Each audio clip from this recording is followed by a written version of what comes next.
Kain tayong balot, guys. Bumili akong 3 piraso. Bira lang naman ako bumili nito. Tapos natawa ko sa nagtitinda. Sabi niya sa akin, anong pangalan mo, te? Siyempre, binigay ko naman yung pangalan ko. So, sabi niya, may asawa ka na, te? Siyempre, ang sagot ko, oo, para wala na maraming tanong.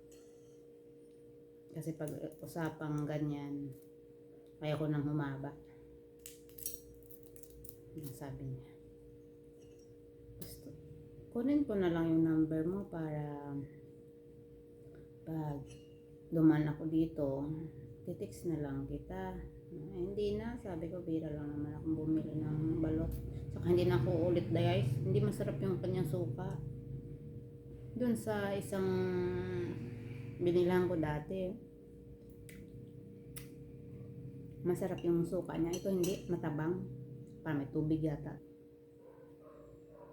Hindi masarap yung sausawan niya, guys. Para siyang suka lang na matabang na may tubig. Walang kalasa-lasa. Maasim-asim lang ng konti. Dati sa binilang ko, sarap ng sausawan niya. Sarap ng suka niya. Ito hindi masarap. Kaya hindi na ako bibili ulit doon. Hindi kasi ako narinig nung unang dumaan eh. Yun, mukhang yun yata yung una kong binibilhan noon eh. Kasi masarap yung ano nun, masarap yung tawag doon. Masarap yung sausawan nun.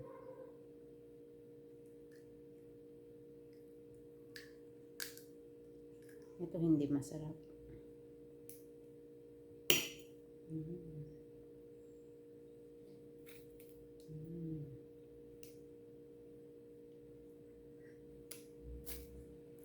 Yan.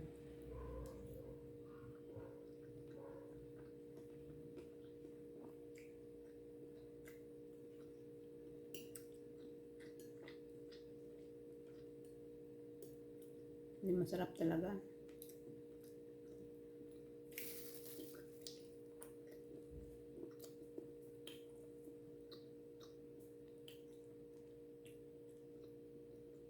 Maghanap ko ng sausawang iba.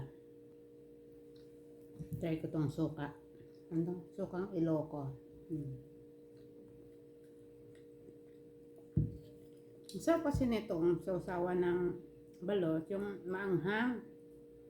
Basta yung may sibuyas, bawang, luya, paminta, sili, yung suka. Itong nabenta hindi masarap eh. Kaya tama lang pala yung decision ko na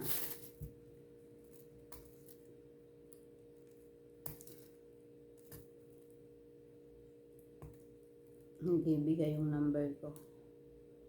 Kasi hindi naman masarap yung balot niya. Hindi mo ako bibili sa kanya ulit. Bihira lang naman ako kumain nito, guys. Kasi hindi naman to healthy, guys. Lalo pag high blood ka, atake ka pag madaming itong mo, kakainin mo.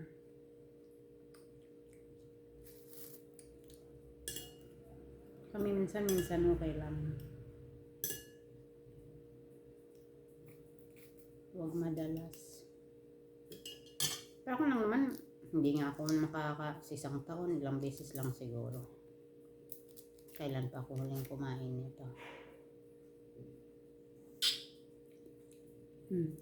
Masarap yung suka namin. Ito. Kasi suka ng mama.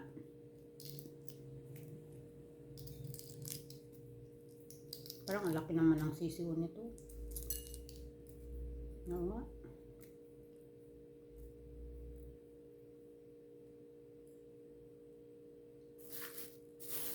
Ang laki na ng sisiw, guys. Hindi ko pakita sa inyo, ha? Kasi baka makuhan kayo manood. Tatakpan ko yung bibig ko kung nagsubo ako. Kasi ayaw makikita yung laki na nga.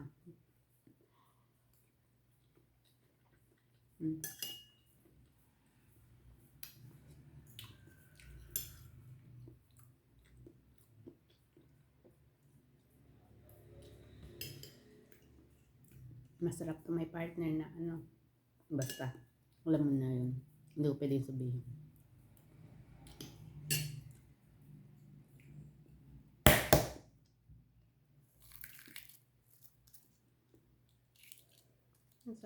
Masarap din isaw, guys. Isaw ng manok or baboy. Masarap din. Paminsan-minsan. Kasi natatakot din ako. Minsan baka makakuha ka ng sakit eh. Diba? Minsan madalas hipa ang makukuha mo sa mga ganun, diba guys? Kaya hindi talaga siya healthy.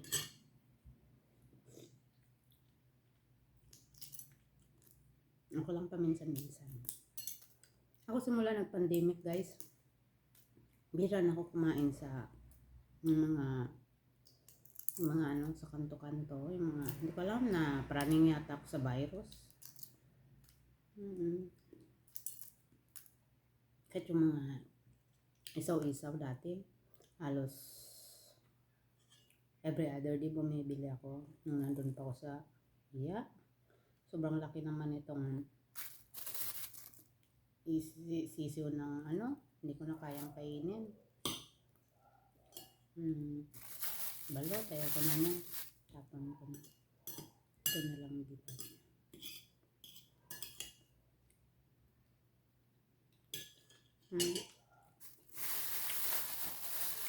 Simula nag-pandemic, parang takot na ako kumain sa mga kanto-kanto ng mga street foods. Isus marasip, natapon tuloy yung aking asin. Siguro na planning ako sa virus kasi di ba dati parang nakakatakot makipag-usap sa hindi mo kakilala. Yun ang tanong. Tapos ngayon parang makikita mo, mapapanood mo, may mga iba't ibang klaseng virus. Kaya nakaka-praning. Grabe talaga yung idinulot ng COVID na yun. Ang daming may makakilala ako na nagka-depression kasi wala pa pandemic, sanay sila na yung gumagala. Tapos biglang nag-pandemic na parang halos 2 taon tayong nakulong sa bahay lang, diba? Kaya mabuti na lang ako kasi sanay ako kahit kahit mag-isa lang ako sa bahay, walang kausap, okay lang ako basta mayroon akong binabasa o mayroon akong internet, kung ganun. May mga kakilala kasi ako mas sanay sila yung gumagala. Kaya nung nagka-pandemic, yung maraming mga affected na mga taong yung parang hindi sanay na nakakulong lang sa bahay. Ganun, may kakilala ko, kapitbahay namin doon sa dati kong tinrabahuhan. Parang nagwan siya. Nung bigla na lang siyang nagka-Alzheimer, yung dating ang lakas-lakas naman niya nung hindi pa pandemic. Tapos nung nagka-pandemic, bigla siyang parang naging ulyanin ba. Hanggang sa na mayroon siyang Alzheimer. Kawawa. Yun lang guys, nabusog naman ako sa balot ko, pero hindi ako mag-enjoy kasi hindi masarap yung sausawan, plus ang laki na ng sisiw niya, yung ganun.